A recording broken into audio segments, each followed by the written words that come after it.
What are the ancestors? We think of them as memories, as spirits who watch from afar. But what if they never left? What if they painted themselves into the walls of caves, waiting for the right eyes to see them? This is the story of a shepherd boy who stumbled into a sacred place, a cave where the paintings glowed like living embers. He thought he had found treasure. He thought he had found history. He didn't know that the paintings were hungry, and that he was the first visitor in 1,000 years. Dumisani was 12 years old, the youngest son of a goat herder in the village of Mokoro. His days were long and lonely, spent chasing runaway goats and avoiding the hyenas that prowled at dusk. He knew every rock, every acacia tree, every dry riverbed for miles. But he did not know the cave. He found it by accident, chasing a stray goat that had slipped into a narrow crevice. The crevice opened into a chamber, vast, dark, smelling of ancient dust. And then, as his eyes adjusted, he saw them. The walls were covered in paintings. Animals, people, symbols. But they were not still. They pulsed with a soft, golden light, as if they were breathing. Dumisani reached out and touched a painting of a hunter. The hunter's eyes moved to look at him. Dumisani screamed and ran. But he came back the next night. And the next. He could not stay away. He brought offerings, milk, honey, a small knife, and left them at the cave's entrance. The paintings seemed to welcome him, to glow brighter when he approached. He told his best friend, Thabo, about the cave. Thabo laughed. "You've been sleeping under the sun too long." But Dumisani insisted. He dragged Thabo to the cave at dusk. When Thabo saw the glowing paintings, he fell to his knees. "The ancestors. You have found the ancestors' resting place." The news spread. The village elders came. They brought a shaman, Gogo Nomsa, who had not left her hut in years. She entered the cave, saw the paintings, and wept. "This is the KwaZulu of the old ones," she whispered. "The place where the first people painted their spirits into the rock so they would never be forgotten." But the paintings are not just art. They are doors. And doors can be opened from both sides. The village decided to keep the cave secret. They did not want outsiders to come, to disturb the ancestors. But they also could not stop visiting. Every night, villagers gathered at the cave, bringing offerings, singing songs, praying. The paintings seemed to respond. They glowed brighter. They seemed to shift, to tell new stories. Dumisani became a hero, the boy who had found the sacred place. But he also began to notice that the paintings were changing. New figures appeared, figures he recognized. His father, who had died years ago, now stood among the hunters on the wall. His mother, still alive, was there too, but she looked younger, as she did in old photographs. He told Gogo Nomsa. Her face grew tight.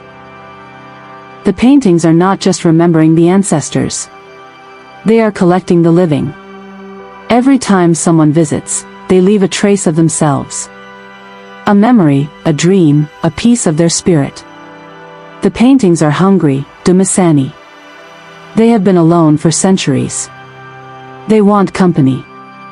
Dumisani was frightened. "Should we stop coming?" Gogo Nomsa shook her head. "We cannot. The paintings are awake now. If we stop feeding them, they will come looking for food. They will reach out of the walls and take what they want." The visits continued, but they became strange. Villagers who spent too long in the cave began to forget things, their names, their children's faces, how to cook. They would stand for hours, staring at the walls, humming melodies no one recognized.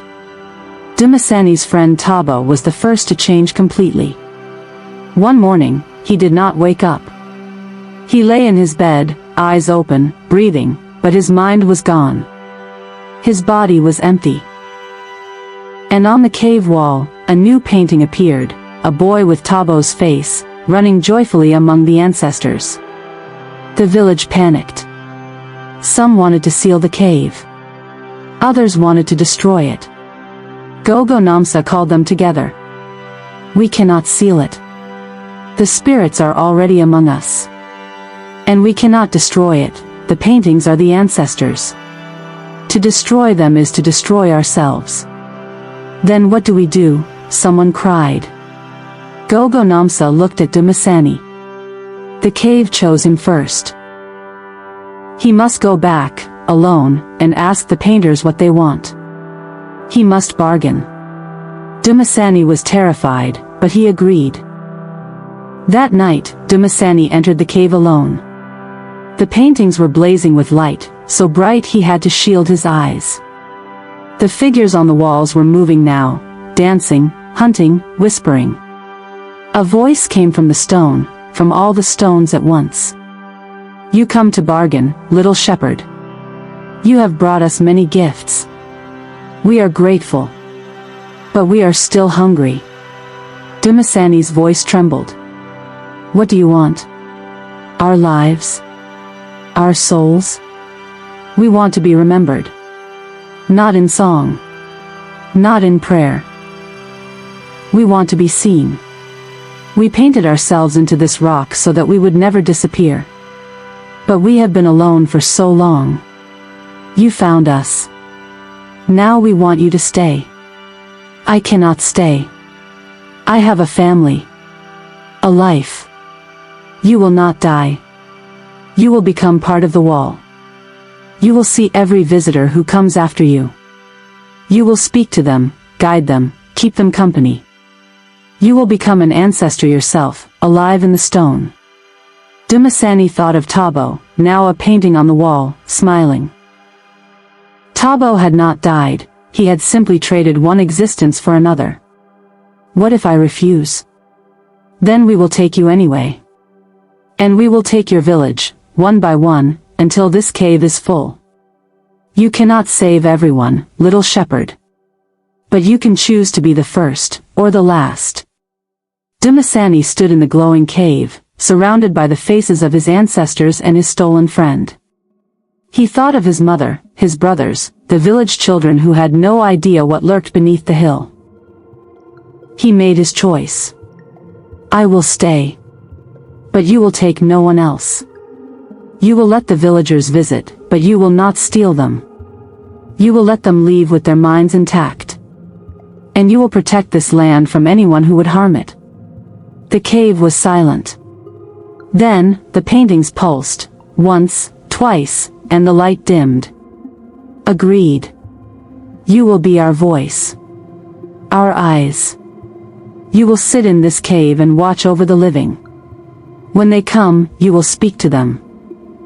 When they leave, you will remember them.